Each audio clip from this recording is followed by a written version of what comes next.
Assalamualaikum warahmatullahi wabarakatuh. Selamat pagi, selamat siang, selamat sore, dan selamat malam Bapak, Ibu, dan rekan-rekan sekalian. Perkenalkan, nama saya Alia Zahratul Oma dengan NIM 05572481 dari jurusan Perencanaan Wilayah dan Kota. Di sini saya akan menyampaikan hasil kajian mengenai identifikasi karakteristik guna lahan dan kegiatan di Kota Bandung, studi transformasi kota menurut Doxiadis. Presentasi ini mengajak kita melihat Bandung bukan hanya sebagai ruang fisik, tetapi sebagai panggung kehidupan yang terus tumbuh dan bertransformasi. Bandung adalah panggung besar. Setiap lahan dan kegiatannya memainkan peran, membentuk harmoni sekaligus dinamika suatu kota. Bandung bukan sekedar ruang fisik, melainkan cerita yang ditulis oleh manusia, alam, dan juga kebijakan. Hari ini kita akan membahas narasi Bandung lewat teori Doxiadis yang melihat kota sebagai sistem hidup, ruang, aktivitas, dan juga manusia yang saling berinteraksi. Kota tumbuh seperti pohon, bertambah tinggi dan juga lebar. Tapi kota juga berubah seperti drama, berganti babak dan peran. Pertumbuhan berarti kota membesar secara kuantitatif, mencakup penduduk, bangunan, dan juga wilayah. Sementara transformasi adalah perubahan secara kualitatif. Fungsi lahan bergeser lewat tahap penetrasi, invasi, dominasi, hingga suksesi.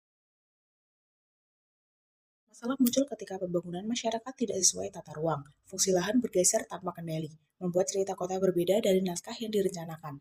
Ketidaksesuaian ini menimbulkan dampak besar bagi penduduk perkotaan, mulai dari sosial, budaya, ekonomi, ekologi, hingga ekonomi. Ketidaksesuaian antara pertumbuhan fisik dan transformasi sosial ekonomi menimbulkan konsekuensi nyata. Kota jadi padat tanpa kendali, ruang dan akses tidak merata, bahkan muncul konflik lahan antara pemukiman, industri, dan juga ruang publik. Penduduk merasakan tekanan langsung, berupa ruang hidup terbatas, biaya hunian naik, kualitas lingkungan menurun. Tanpa perencanaan yang visioner, transformasi kota juga melahirkan masalah baru yang menggerus kesejahteraan. Budaya lokal ikut tergeser. Tradisi lama yang dulu menjadi roh kota terpinggirkan oleh arus modernisasi. Identitas Bandung perlahan berubah, seiring pergantian fungsi lahan dari ruang komunal ke pusat komersial, dari pemukiman tradisional ke kawasan industri dan hiburan. Kota yang kaya budaya kini menghadapi paradoks pembangunan menghadirkan kemajuan, namun sekaligus mengikis memori kolektif dan warisan yang menjadi ciri khasnya. Ruang terbuka hijau menyusut, digantikan bangunan dan aktivitas ekonomi. Akibatnya, polusi meningkat, udara menurun, dan keseimbangan lingkungan terganggu.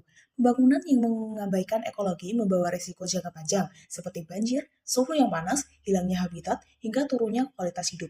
Karena itu, transformasi kota harus dipahami sebagai perubahan sistematik yang menuntut keseimbangan antara ruang, manusia, dan juga alam. Ekonomi kota tumbuh, peluang bisnis bermunculan, pusat baru berkembang pesat, namun ketidakmerataan terasa. Adanya wilayah menikmati modernisasi dengan infrastruktur lengkap, sementara wilayah lain tertinggal dengan layanan dasar terbatas. Ketimpangan ini menciptakan wajah kota yang terbelah, satu sisi maju, sisi lain masih bergulat. Tantangan besar perencanaan adalah memastikan pertumbuhan menyebar adil agar semua masyarakat merasakan manfaat pembangunan. Survei ini bertujuan mengkaji kesesuaian guna lahan dan kegiatan. Apakah perumahan benar-benar dipakai untuk hunian atau justru dipenuhi ruko dan toko? Kita juga ingin memahami variasi kegiatan karena kota tidak pernah homogen. Di lahan perumahan bisa muncul warung, bengkel, hingga kos-kosan.